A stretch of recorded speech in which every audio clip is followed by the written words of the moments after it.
Boa noite, queridos irmãos e irmãs. Que alegria mais uma vez podermos compartilhar juntos da palavra de Deus, ainda que nós estejamos nesse domingo em particular, ainda nesse lockdown, um decreto que não nos permite nos reunirmos, né? Eu sei que isso traz bastante dúvida, eu sei que isso traz bastante incerteza, eu sei que isso nos deixa muitas vezes com medo, eu sei que isso nos deixa muitas vezes até com um certo sentimento de raiva, por não podermos estar juntos, por ser situações confusas, difíceis de lidar para nós, mas eu quero te convidar nessa noite a pensarmos além daquilo que nós estamos vivendo, a pensarmos a realidade do que a palavra nos traz, a realidade do que a palavra demonstra para nós que nós devemos agir, como nós devemos agir nessa situação, pensar, como que o nosso coração deve estar de acordo com tudo que nós temos vivido.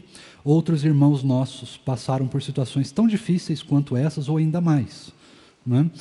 E ao analisarmos isso, ao estudarmos isso, ao percebermos essa realidade, nós podemos então perceber como que pode o nosso coração também estar de acordo com a vontade de Deus e segundo a sua palavra. Por isso, eu quero te convidar a abrir a sua Bíblia comigo para que nós possamos continuar as ministrações nas 7 cartas das igrejas do Apocalipse, que nós sabemos que também são cartas para nós, para a Igreja Presbiteriana do Tarumã.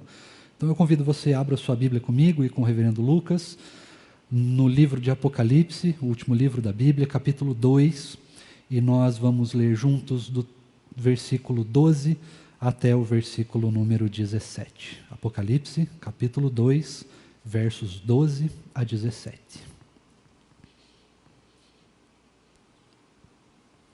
Diz assim, Apocalipse, capítulo 2, versículo 12 a 17. Ao anjo da igreja em Pérgamo escreve: Estas coisas diz aquele que tem a espada afiada de 2 gumes. Conheço o lugar em que habitas, onde está o trono de Satanás, e que conservas o meu nome e não negaste a minha fé. Ainda nos dias de Antipas, minha testemunha, meu fiel, o qual foi morto entre vós, onde Satanás habita.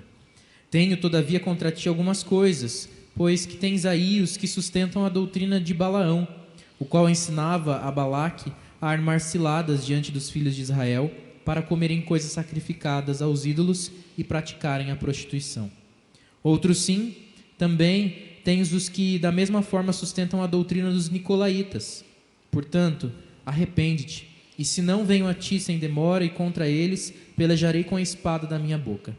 Quem tem ouvidos, ouça o que o Espírito diz às igrejas. Ao vencedor, dar-lhe-ei do maná escondido, bem como lhe darei uma pedrinha branca, e sobre essa pedrinha escrito um nome novo, o qual ninguém conhece, exceto aquele que o recebe. Amém. Vamos orar, queridos. Pai Celestial, diante de nós temos a sua palavra exposta aqui, lida, e nós precisamos da sua ajuda para que nós possamos entendê-la.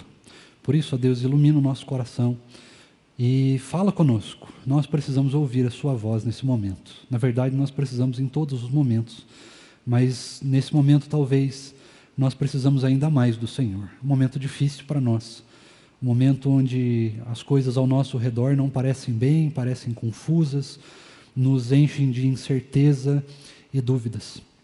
Mas eu sei, e todos os meus irmãos em casa sabem, que a Tua palavra, Deus, tem o poder de nos sustentar e de dirimir todas as dúvidas que nós possamos ter. Porque a Tua palavra fala a respeito do Senhor e das coisas que o Senhor pode fazer e das coisas que o Senhor de fato faz. Por isso, ó Deus, fala conosco. Derrama de graça sobre as nossas vidas nessa noite, Deus, e realmente transforma o nosso coração.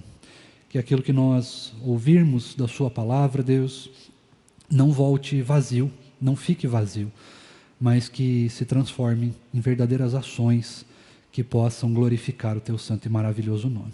Esse é o desejo do nosso coração. Fala conosco, nós estamos sedentos e carentes de ouvir a sua voz. Nós precisamos de ti, ó Deus. Fala conosco em nome de Jesus. Amém. Irmãos, essa carta ela demonstra para nós uma situação bastante pesada, uma situação bastante curiosa também, e algo que, se talvez a pandemia nos encha de medo e incerteza, essa igreja poderia dizer que também vivesse algo semelhante ou talvez até pior. Porque o texto que nós lemos nos diz que essa igreja estava localizada em uma cidade, e nessa mesma cidade onde a igreja estava localizada também estava um lugar figurado, não era um lugar físico, mas um lugar figurado, e a Bíblia diz que lá estava o trono de Satanás. Você imagine conviver em uma cidade, você de repente ser crente em uma cidade, ser discípulo de Cristo Jesus, um discípulo radical, verdadeiro, aquela pessoa que realmente crê em Jesus, que nasceu de novo e que vivencia o seu primeiro amor constantemente, que tem uma vida devocional, de oração, de leitura da palavra, uma vida de intimidade com Deus, de ajuda ao próximo, uma vida real, um cristianismo real. E nesse mesmo lugar onde você habita, onde você vive, onde você cultua a Deus, onde você o louva e onde você o adora, lá também está o trono de Satanás. Eu imagino que não deva ser um lugar muito tranquilo, não deva ser um lugar fácil de ser cristão, um lugar fácil de se viver, até num contexto geral mesmo que você não fosse cristão na época. Mas o que esse texto nos fala sobre esse trono de Satanás, que é um lugar fictício, é um lugar que não é literal, né? De fato, Satanás não habita em um trono onde, em alguma cidade, ou em algum castelo, ou em algum lugar físico neste mundo. Satanás é alguém que atua, vamos dizer assim, de fora, do campo espiritual, e não do campo físico, não é? Mas ele atua do campo espiritual para o físico. Mas naquela cidade não existia um lugar, de fato, que era o trono de Satanás, né? Um lugar que você podia frequentar, um lugar que você podia conhecer. Não, era um lugar que não era literal, né? Uma imagem subjetiva para dizer que aquela cidade vivia de uma maneira onde o próprio Satanás era adorado ali.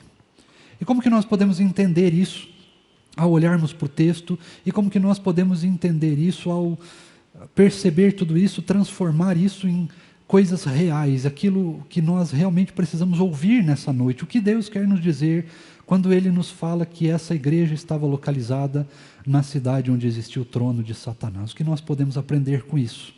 Nós podemos aprender, em primeiro lugar, queridos, que ao olhar para esse versículo, para o versículo 13, nós podemos perceber que essa cidade, ela era um lugar onde a igreja não tinha paz, né? Ao final de contas, onde está o trono de Satanás, não existe paz para os cristãos. Mas como o trono de Satanás, então, não era um lugar físico, então, o que vem a ser o trono de Satanás? E aí nós temos uma só hipótese, mas que se desdobra em vários aspectos. Nesta cidade, na cidade de Pérgamo, existia culto a vários deuses. Dentre eles estava Zeus, deus grego, estava o deus Dionísio, que nós vimos também na última reflexão sobre a carta de Esmirna, e nós vimos então que lá eles também cultuavam o deus Dionísio, deus do vinho, da alegria, né? Lá também existia um culto a um deus, que era o deus da cura, chamado de Esculápio. E nesta cidade de Pérgamo existia uma espécie de um oásis, não seria bem um oásis, o termo correto seria mais um spa, vamos dizer assim, um centro de tratamento clínico, de tratamento de doenças, um centro médico ali, que mais se parecia de fato com um spa, e esse era basicamente o templo desse deus Esculápio. E esse Deus, inclusive, hoje é usado, o símbolo desse Deus é uma serpente, e ainda hoje você pode encontrar, quando se fala um pouco de medicina, você pode encontrar a serpente ainda como um dos símbolos da medicina, né? E era esse Deus Esculápio que tinha o símbolo da serpente. Por isso também, por causa desse Deus, alguns comentaristas dizem que por ele ser um Deus representado por uma serpente, então talvez João estava escrevendo nesse sentido, dizendo, poxa, Satanás também era uma serpente. Vocês nessa cidade, né, as pessoas nessa cidade adoram esse Deus que tem a imagem de uma serpente.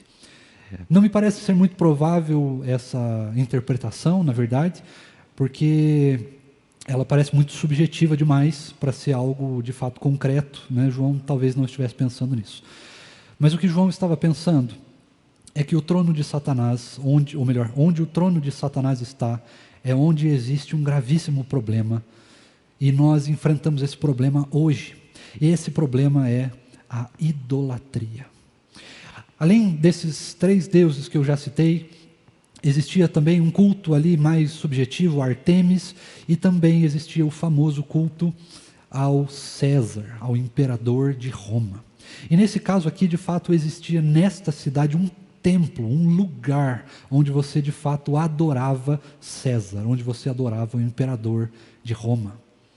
E é nesse sentido que João escreve essa carta, é nesse sentido que o Senhor Jesus impulsiona João a escrever para nós, dizendo que onde está o trono de Satanás é onde existe idolatria. E essa é de fato a primeira lição que esse texto nos traz, falando a respeito desta idolatria, falando a respeito de pessoas, irmãos nossos muitas vezes, nós mesmos, ou pessoas que não seguem a Cristo, que não servem ao Senhor, mas que têm, não na cidade em si, mas no seu coração estabelecido então o trono de Satanás. Hoje nós não vamos encontrar em lugar nenhum o trono de Satanás físico. Não é possível encontrar esse lugar. Não existe um templo para Satanás onde está um trono para ele, onde pessoas podem reverenciá-lo, podem adorá-lo ou cultuá-lo. Não. Mas existe algo muito pior do que isso, porque o trono de Satanás ele pode estar estabelecido no nosso coração. E aí é que mora o grande perigo. E a Igreja de Cristo neste século, no século 21, tem, pelo que nós temos olhado, você mesmo pode olhar isso, ao olhar para a realidade da igreja, como a igreja tem se personificado em uma igreja que não simplesmente serve ao Senhor Jesus, mas é uma igreja onde existe demasiada idolatria. Como é fácil Satanás estabelecer o seu trono no nosso coração. Porque o trono dele, como não é um lugar físico, não é algo que pode ser palpável, é algo subjetivo, então ele entra sorrateiramente. Satanás não vai se apresentar para você, fique tranquilo, Satanás não vai se apresentar para você com um caldeirão de chamas, não vai sair de uma fenda ardente no solo, com um tridente e vai correr atrás de você, fique tranquilo. Ele não vai fazer isso, porque ele sabe que ao fazer isso, você com certeza vai fugir. Nós com certeza correríamos dele. Satanás não se apresenta dessa forma, ele é ardiloso, ele é muito mais astuto do que isso, então ele se apresenta para nós de maneira subjetiva, de maneira que nós não conseguimos percebê-lo. Ele se apresenta para nós como coisas que são, aos nossos olhos, aos nossos sentidos, são agradáveis. Então nós olhamos para o trono de Satanás, por exemplo, quando nós passamos muito tempo, de repente, nas redes sociais. Podem ser um trono de Satanás. Se as redes sociais são mais importantes do que a nossa própria vida, se são mais importantes ou tendem a tomar mais o nosso tempo, ou a tirar o tempo de Deus das nossas vidas, ou tirar simplesmente o desejo de estar com Deus, ou quando simplesmente orar é menos agradável do que passar horas no Facebook, ou no Instagram, ou no Twitter, ou no YouTube, ou em qualquer lugar que seja. Quando olhar os memes do WhatsApp e do Instagram é mais divertido, é mais agradável do que gastar tempo com a palavra. Quando é muito melhor nós perdermos muito tempo em séries e filmes do que ouvindo a palavra de Deus de fato. O trono de Satanás ainda é mais ardiloso, porque não só ele nos faz perder tempo em coisas subjetivas, como redes sociais, como filmes e séries, mas dentro dessas coisas ele nos passa valores que são subjetivos, e subjetivamente, sem que nós percebamos, nós já estamos vivendo esses valores, quando na realidade nós deveríamos estar vivendo, e de maneira inegociável, os valores do reino e da palavra. Quantas são as vezes que nós acreditamos muito mais em frases de efeito, em frases de filosofia, de ideologia, frases bonitinhas, do que de fato nós cremos na palavra. E é desse jeito que Satanás opera, irmãos, de maneira subjetiva. E é isso que estava acontecendo com aquela igreja, e muito possivelmente é isso que pode acontecer com a nossa igreja se nós não tomarmos cuidado. Se nós não estivermos vigilantes, é isso que vai acontecer. Nós vamos começar então a estabelecer no nosso coração o trono de Satanás em detrimento do reino de Cristo. Aquela igreja, nesse momento aqui, ela não está dizendo que é uma igreja infiel, nada disso. Era uma igreja que cultuava, provavelmente orava, lia a palavra, sim, tinham todos os ritos que nós também temos, provavelmente batizavam, faziam santa ceia, normal. Mas, ao longo do tempo, essa igreja foi sendo minada pelo trono de Satanás, pela adoração aos outros deuses. E quando eu digo adoração aos outros deuses, é que na adoração desses outros deuses, você fazia, ou melhor, tinha práticas que, aos olhos daqueles que ainda não nasceram de novo, ou daqueles que possivelmente podem ser enganados pelo próprio Satanás, pelas suas ardilosidades, é melhor do que cultuar a Deus. Afinal de contas, cultuar a Deus não nos parece algo muito empolgante do ponto de vista lógico. Não é uma festa.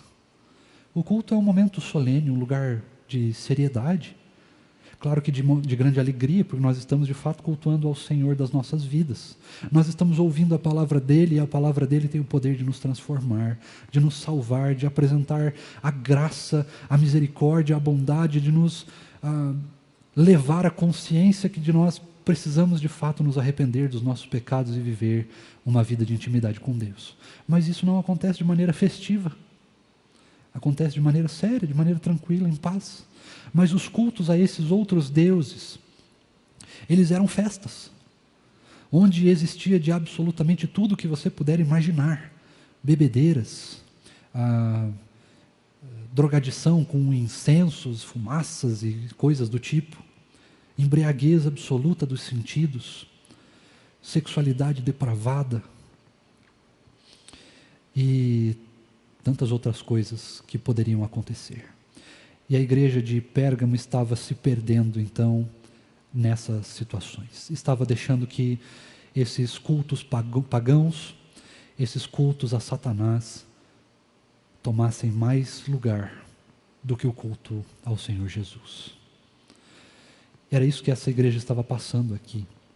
E é por isso que o Senhor Jesus demonstra para eles a respeito do trono de Satanás.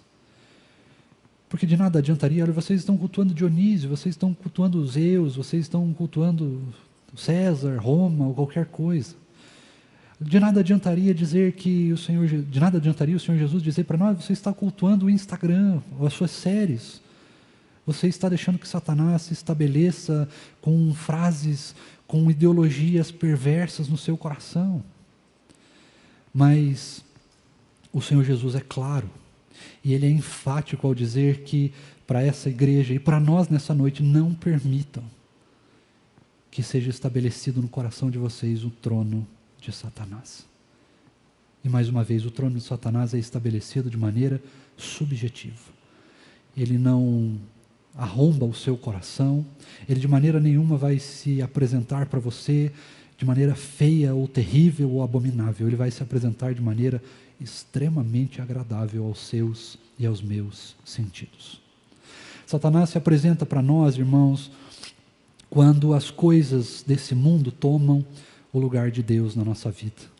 Nos distraem dos verdadeiros valores do reino, dos verdadeiros objetivos que nós temos que cumprir enquanto servos e eleitos de Deus. E é terrível como isso acontece no nosso meio. Eu nem digo a Igreja Presbiteriana do Tarumã, isso fica a seu critério. Você precisa olhar o seu coração e eu preciso olhar o meu. Mas como é comum nós olharmos igrejas que idolatram os seus pastores, ou de repente grupos de música, Ou de repente igrejas que idolatram a teologia, ou teólogos. Existem pessoas que são muito mais calvinistas do que crentes. Existem pessoas, e isso vai doer muito, mas existem pessoas que são muito mais presbiterianas do que servos de Cristo. Existem pessoas, irmãos, que idolatram muito mais o dinheiro, o dízimo e ofertas do que de fato adoram o Senhor. Existem pessoas que trocam Cristo, trocam a sua palavra, trocam a intimidade com Deus e de repente, quem sabe, podem até estar trocando o céu pelo inferno, quando idolatram de repente o dinheiro, os bens materiais, a pornografia, a outros prazeres do mundo, de repente o álcool, de repente alguém, uma pessoa, de repente algo que você aprendeu, o seu trabalho, de repente o academicismo, a inteligência, o conhecimento, muito mais do que a Cristo. E é nisso que se estabelece no nosso coração o trono de Satanás. E é por isso que nessa noite nós devemos estar vigilantes. Será que nós, por alguma razão, será que nós, por descuido, às vezes sem querer mesmo, pelas condições da vida, pelas dores que a vida nos impõe, nós nos percebemos então adorando outras coisas além de Deus? E a palavra de Deus é clara lá em Mateus capítulo 6, vai dizer para nós que não se pode adorar a dois senhores. Ou nós adoramos a Deus, ou nós vamos adorar outra coisa. E outra coisa está subjetivo ou subentendido, adorar o trono de Satanás.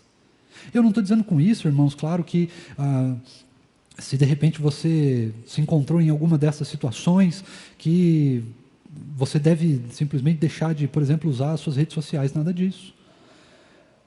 Mas todas as coisas que nós usamos, tudo que existe, se não for pecado, precisa ser usado também para adoração a Deus.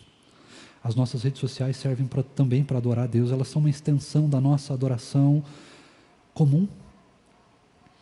E tudo que a gente faz deve ter em foco isso, adorar a Deus, viver para a glória de Deus. Esse é o nosso maior objetivo nessa terra. E se por um acaso você se viu dependente de alguma dessas coisas que eu falei, preso a alguma dessas coisas que eu falei, você precisa se arrepender e voltar a adorar o Senhor. Destituir o trono de Satanás do seu e do meu coração é algo que nós devemos fazer constantemente. Tem um segundo problema nessa igreja aqui. Nós vamos encontrar isso um pouquinho mais à frente ali. Perceba que teve um irmão dessa igreja que morreu, que foi assassinado, que foi perseguido, porque muito provavelmente quis adorar mais ao Senhor do que permitir que o trono de Satanás fosse estabelecido no seu coração. E isso, irmãos, é algo muito sério para nós, porque quando nós adoramos a Deus de fato, quando nós somos verdadeiramente íntimos com o Senhor, quando nós somos de fato servos de Cristo, nós então seremos vítimas de perseguição. Pode ser aquela perseguição velada, talvez a gente não seja assassinado em praça pública ou em algum canto da rua, mas com certeza nós sofreremos perseguição. O mundo odeia o Evangelho, o mundo odeia o Senhor Jesus, porque o mundo jaz no maligno. E é por isso que nós devemos então cuidar, vigiar, estarmos constantemente vigilantes para que o nosso coração não estabeleça o trono de Satanás. Mas que a única coisa que nós verdadeiramente adoremos seja o trono verdadeiro da graça de Deus. Esse irmão foi assassinado porque ele escolheu o trono de Cristo. Não que nós escolhemos, né, a nossa salvação, você sabe, você conhece a doutrina, você conhece de teologia, mas o que eu estou dizendo aqui é que arrependimento é algo que está dentro do nosso alcance. Porque nós não estamos falando de irmãos aqui, de pessoas ímpias, nós estamos falando de irmãos que, porventura, possam ter desviado o seu coração para o trono de Satanás. Se é o caso, basta que nós olhemos para o outro lado, que nós desestabeleçamos o trono de Satanás e voltemos a nos ajoelhar, a nos prostrar, a adorar o trono de Cristo. Mas aqueles que não conhecem o Senhor Jesus só adoram a próprio Satanás. É o único alvo da sua adoração. E essas pessoas precisam que o Senhor Jesus as resgate. E Ele pode fazer isso por meio da sua palavra, por meio da ação do Espírito Santo que está na palavra, em convencê-los do pecado, da justiça e do juízo. Mas, irmãos, essa igreja passava por mais uma tribulação. Veja que no começo do texto, o Senhor Jesus se apresenta como a espada, né? Espada afiada, nós conhecemos essa expressão, nós sabemos o que ela significa. Mas o Senhor Jesus se apresenta como essa espada. Aquele que tem a espada, né? Depois ele vai falar então sobre o trono de Satanás. Ele vai elogiar a igreja. Olha, mesmo em meio a essas perseguições todas, vocês ainda, né, permanecem firmes. Mas aqui tem uma reprimenda a alguns de vocês que estão fazendo duas coisas que ele nos cita ali. Alguns estão rendidos à teologia ou à doutrina de Balaão. Outros estão rendidos à doutrina dos nicolaítas, né, de Nicolau, no caso. O que isso significa? Em termos bem simples, eu não vou me delongar aqui, eu falei um pouco sobre isso na carta de Éfeso, de repente você pode rever, mas na carta de Éfeso nós fomos apresentados a doutrina dos nicolaítas. E a doutrina de Balaão ali, ela segue a mesma situação, ela é a mesma, embora a palavra nos apresente dois quadros, eles são a mesma face, ou faces diferentes da mesma moeda. Tem um pouquinho de diferença entre o Balaão ali e os nicolaítas, mas no fim das contas, eles significam, no cerne, a mesma coisa. E o que Jesus está repreendendo essa igreja é que alguns irmãos, dentro daqueles irmãos ali, dentro daquela comunidade de fé, estavam se rendendo ao liberalismo teológico, ou nós podemos usar de termo mais simples, estavam virando libertinos.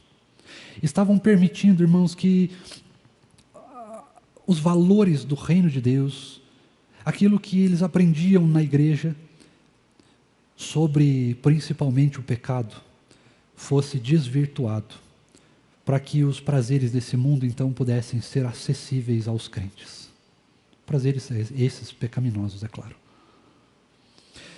Esses irmãos em cerne, na doutrina deles, eles diziam que Jesus já morreu por todos os pecados. E se Jesus já morreu por todos os pecados, então não existe mais pecado. Afinal de contas, nós já estamos perdoados do que qualquer coisa que nós formos fazer. Então, se eu quiser, sei lá, me embriagar, usar drogas, se eu quiser me prostituir, se eu quiser comer comida sacrificada a ídolos, se eu quiser deixar de vir à igreja, se eu quiser deixar de orar, se eu quiser qualquer outra dessas coisas, não tem problema nenhum, porque, afinal de contas, o Senhor Jesus já morreu por todos os pecados, irmãos do céu. Isso é uma doutrina que está muito presente nos nossos meios ainda hoje. No nosso meio, não nos nossos meios. Hoje é muito comum, irmãos, nós olharmos mensagens de YouTube, de internet, e eu aconselho que você não fique fazendo isso, é por isso que Deus te deu 3 pastores, ao invés de ter um só, né? Então, né? Mas, quando nós olhamos para algumas mensagens que estão sendo pregadas em outras igrejas, e mesmo dentro da nossa própria igreja presbiteriana do Brasil, nós podemos encontrar irmãos que acreditam nisso. Irmãos que vivem uma vida que até parece, de fato, uma vida que adora o Senhor, mas no seu íntimo vivem uma vida de devassidão, vivem uma vida de libertinagem, vivem uma vida de pecado, ou mesmo vivem em pecado. Porque essa é uma consciência que também vem de maneira bem sorrateira. Ninguém vai pregar no púlpito, olha, não existe mais pecado, se fizer isso é louco. E muito provavelmente não vai ter muita audiência. Não por muito tempo, pelo menos. Porém, isso acontece de maneira subjetiva, de maneira rasteira, sem que você perceba que está acontecendo. Afinal de contas, Satanás vai tentar nos tirar da presença de Deus, na verdade.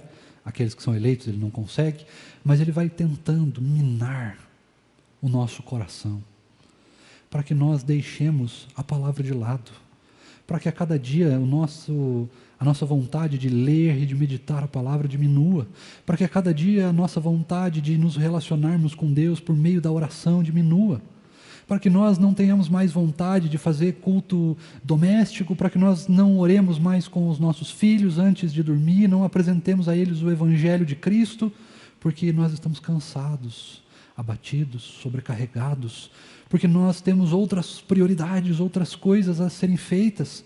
Nós perdemos muito mais tempo com redes sociais, com séries e com filmes e com outras atividades do dia a dia. E aí, quando nós vamos então orar, quando chega o dia de prestarmos culto, de irmos para a escola dominical, quando chega então a hora de orarmos com os nossos filhos, de apresentarmos o Evangelho para as pessoas que estão à nossa volta, nós estamos muito cansados, nós não sabemos como fazer, nós temos vergonha,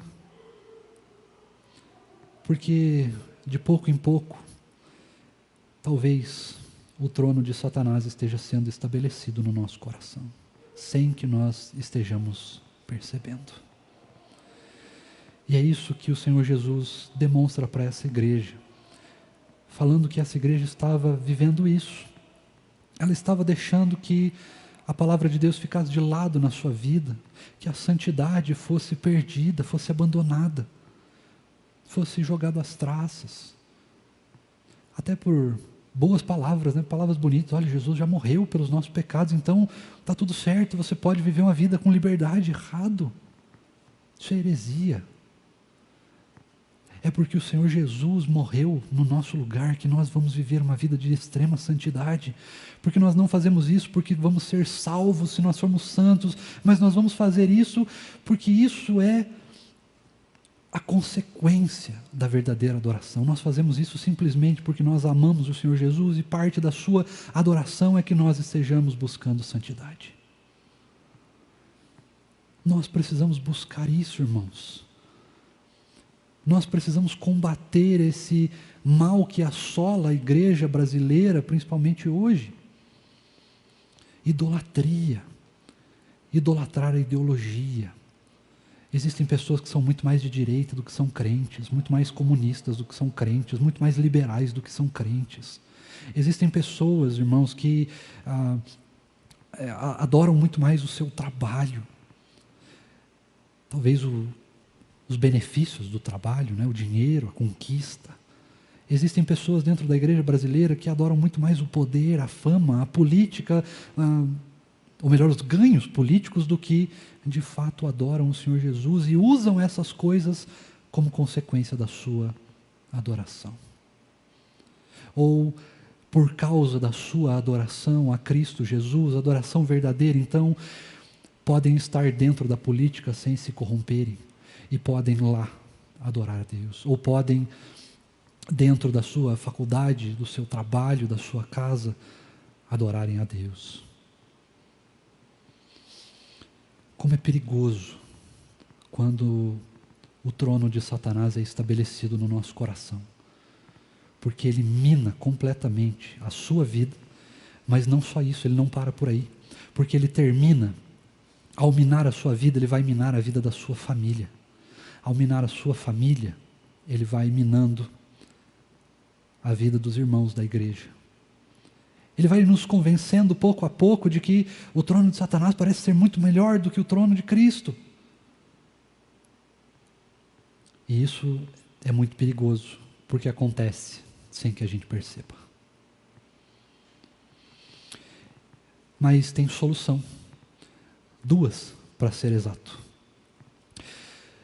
No versículo 16, finalzinho do texto, o Senhor Jesus vai conclamar que os irmãos daquela igreja, e nós, portanto, do Tarumã, e nós, portanto, da igreja do Brasil, nós que estamos ouvindo essa mensagem de qualquer lugar, em tempo e fora de tempo, já que ela vai ficar gravada, o Senhor Jesus está nos conclamando a nos arrepender.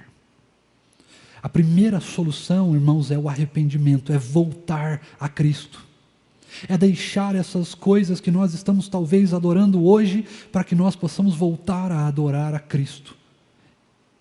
Totalmente, e não parcialmente. Nós precisamos nos arrepender se de fato nós estamos adorando outras coisas que não sejam o Senhor Jesus, sejam elas quais forem. Hoje é dia, irmãos, de nós, quem sabe, deixarmos o trono de Satanás e voltarmos a nos prostrar no trono da maravilhosa graça de Cristo. Mas existe uma segunda coisa que pode nos prevenir de estabelecermos no nosso coração o trono de Satanás. E isso é algo, irmãos, que muitas vezes nós não gostamos. Aqui no Tarumã não vai ter problema quanto a isso. Muito dificilmente alguém vai se ver confrontado nessa situação, mas se você se sentir, entenda que de fato isso é a mais pura verdade. Irmãos, a segunda forma de nós enfrentarmos o trono de Satanás, além do arrependimento, Pastor Lucas, é com doutrina. Sabe, irmãos, eu ouvi de um presbítero, alguns anos atrás, quando eu mesmo falava sobre doutrina, e ele disse assim: doutrina é algo ruim para a igreja. Eu fiquei apavorado, assustado na hora. Como pode? E aí ele disse: porque doutrina separa. Aí eu disse para ele: mas isso é maravilhoso, porque é exatamente isso que ela tem que fazer. Separar. Separar o quê? Separar a nossa vida para Deus daqueles que não vivem para Ele. Doutrina tem o poder de nos separar daquilo que não agrada a Deus. É quando nós temos uma igreja que vivencia a palavra de Deus, que ama a palavra de Deus, portanto que ama a doutrina de Cristo Jesus, a doutrina dos apóstolos. Eu não estou nem falando de doutrina teológica, eu estou falando da palavra de Deus mesmo. Aquela igreja que ama a palavra, que se dedica nela, que ora por ela, que ora constantemente para que ela transforme a sua vida e a minha. Uma igreja que de fato prega o evangelho também para as crianças, para os jovens, para os adolescentes, que prega em tempo e fora de tempo, dentro e fora dela.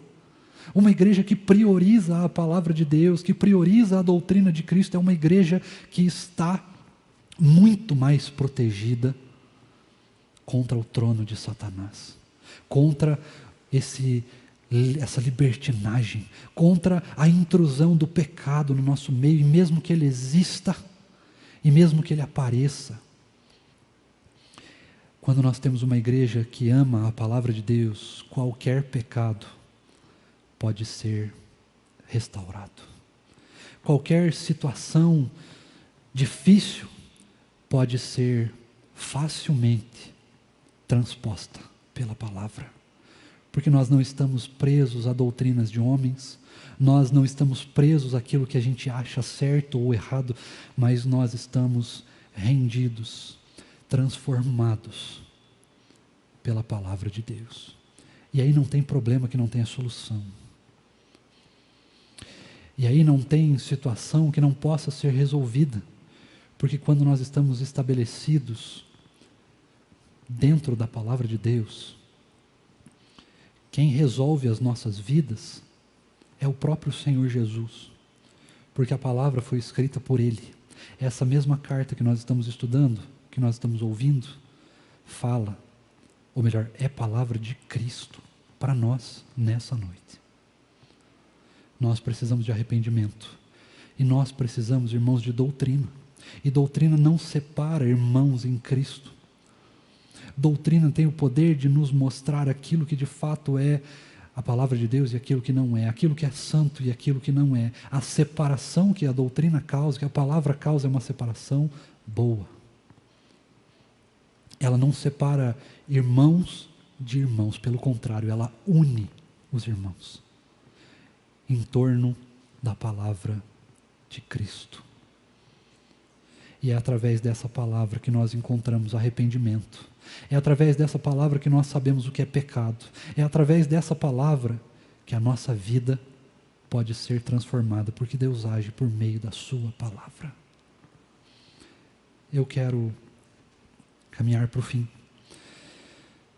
O verso 17 fala: aqueles que venceram, ou aqueles que vencerem, irão desfrutar de duas coisas. Primeiro, de um maná.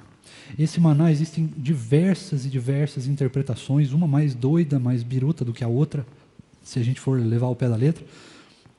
Mas as mais comuns, dentre as mais comuns, a que eu talvez mais tenha inclinação a aceitá-la como de fato o que o Senhor Jesus quis nos falar, é que aqueles que vencerem vão receber da parte de Deus uma grande festa, um grande banquete, uma comida que excede as outras. Isso acontece, irmãos, o texto nos fala sobre os ídolos ali, porque no culto dos ídolos existia adoração por meio de comida sacrificada aos ídolos. Mas o Senhor Jesus está nos dizendo que quando nós estivermos com Ele, a comida que nós vamos comer, as coisas que nós vamos vivenciar são exclusivas dEle. Não vai mais ter nada que nos possa separar de Deus, nada que nós tenhamos que ter cuidado com o que fazer, porque tudo que fizermos, faremos para a glória dEle. Em segundo lugar, Ele nos apresenta então essa pedrinha branca. Ele nos diz que aqueles que vencerem vão receber uma pedrinha branca com um novo nome, e isso também tem vários significados.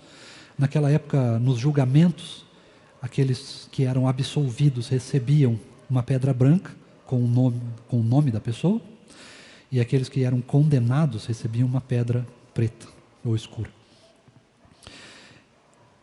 Também existia uma cultura naquela época de que quando você visitava uma pessoa, você na saída recebia uma pedra branca, e o dono da casa partia essa pedra no meio e dava então essa pedra para a pessoa que estava indo embora, e ela dizia que quando essa pessoa voltasse, ou alguém, algum parente, ou alguma pessoa que precisasse visitar de novo aquela casa, deveria trazer então aquela pedra, e aí o dono da casa pegaria a outra metade e com a outra metade juntaria para saber que aquela pessoa é bem-vinda.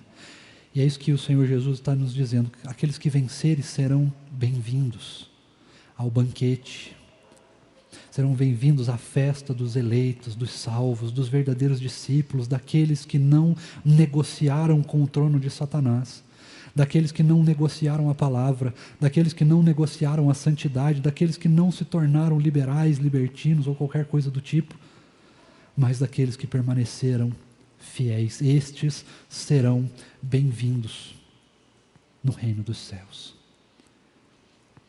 Eu gostaria muito que você, que está me ouvindo agora, fosse bem-vindo no reino dos céus. Mas para isso, nós precisamos crer em Cristo Jesus. Nós precisamos ter uma vida de fidelidade. Nós precisamos ter uma vida de santidade. Nós precisamos ter uma vida onde nós vamos adorar somente ao Senhor Jesus. Nós precisamos ter uma vida onde nós vamos amar a palavra e não vamos negociá-la de maneira nenhuma, não importam as circunstâncias. Alguns irmãos daquela igreja estavam negociando as coisas de Deus. E a mensagem para nós nessa noite é: não negociemos aquilo que é de Deus.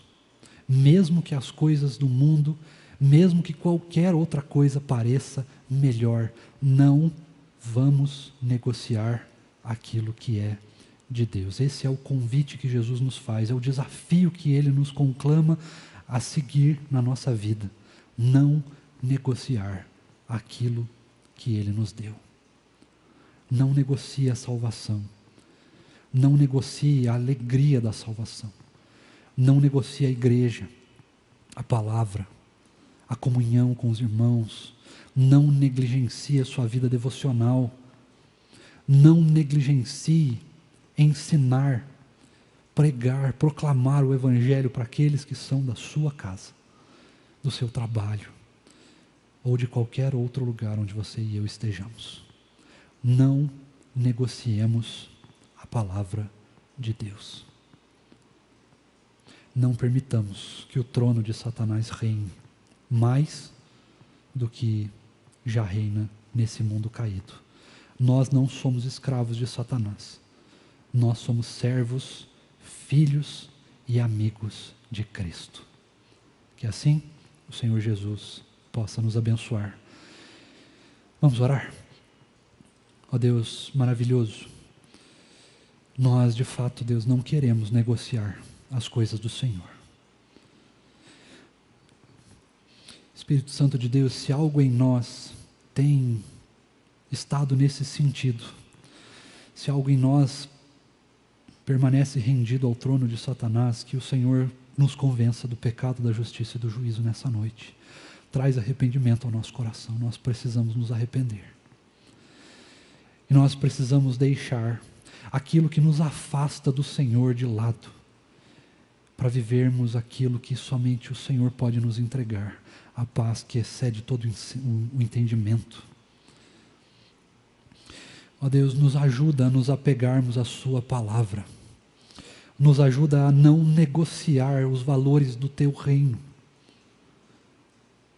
Não importam as circunstâncias que se levantem contra nós, seja o Estado, sejam as críticas, as humilhações, a perseguição física ou velada, ou mesmo a morte que se levante contra nós, mas não permita que nós negociemos os valores do teu reino. Não permita que nós sejamos como alguns desses irmãos dessa igreja que encontraram melhores coisas, melhores prazeres, ou melhor, encontraram prazer nas coisas de Satanás do que nas suas, ó Deus. Tem misericórdia de nós. Conclama o nosso coração, Deus, desafia o nosso coração ao arrependimento, a começar em mim, ó Deus. Realmente fala conosco, ó Deus, essa semana, porque nós precisamos que essa mensagem não fique apenas aqui, mas que ela esteja constantemente no nosso coração, para que o trono de Satanás nunca seja estabelecido na nossa vida, mas para que ele sempre caia perante o teu trono de graças. Ó Deus, tem misericórdia de nós. Fala conosco, ó Deus, mobiliza o nosso coração, transforma as nossas vidas à luz da tua palavra. Convence-nos, ó Deus, do pecado. Convence-nos daquilo que nós precisamos deixar. Convence-nos, ó Deus, daquilo que nós precisamos deixar que tem tomado o seu lugar nas nossas vidas.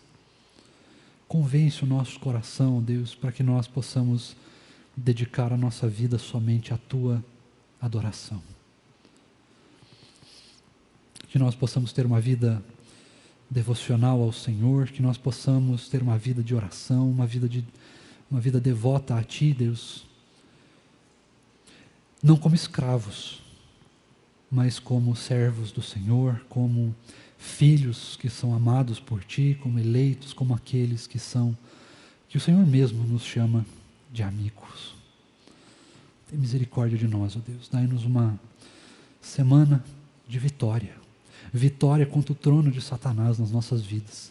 Vitória, ó Deus, contra tudo aquilo que nos tira da verdadeira adoração ao Senhor. Nos dá uma semana de vitória contra o maligno, contra o pecado, que tenazmente nos assedia todos os dias. Dai-nos, Deus, uma semana de adoração plena, verdadeira ao Senhor. Uma semana de paz, que excede todo o entendimento. Uma semana onde nós possamos desfrutar da verdadeira alegria da salvação. Continua falando conosco, continua ministrando o nosso coração e nos abençoa, por favor. Nós precisamos que o Senhor derrame sobre nós a sua graça, para que nós possamos suportar aquilo que está acontecendo. Derrama sobre nós criatividade, imaginação, ó Deus, para que nós possamos superar aquilo que está acontecendo. Mas derrama também sobre nós compaixão e empatia, para que nós possamos sustentar uns aos outros nas horas de dificuldade, na solidão que essa situação muitas vezes impõe, ou mesmo no medo que se levanta. E que nós possamos entender, ó Deus, que no verdadeiro amor do Senhor, na verdadeira adoração, todo medo cai por terra. Muito obrigado a Deus pela tua palavra, obrigado a Deus pela vida dos meus irmãos aqui presentes, os irmãos que estão em casa. Muito obrigado por tudo que o Senhor tem feito nas nossas vidas. Nós te agradecemos, nós te louvamos, em nome de Jesus. E que a maravilhosa graça do nosso Senhor e Salvador Jesus Cristo, o amor imenso de Deus, o nosso Pai, a comunhão, o conforto e o fruto do Santo Espírito do Senhor seja conosco hoje e para sempre. Amém. Que Deus te dê uma boa semana e nós nos encontramos à disposição de cada um dos queridos. Deus te abençoe muito.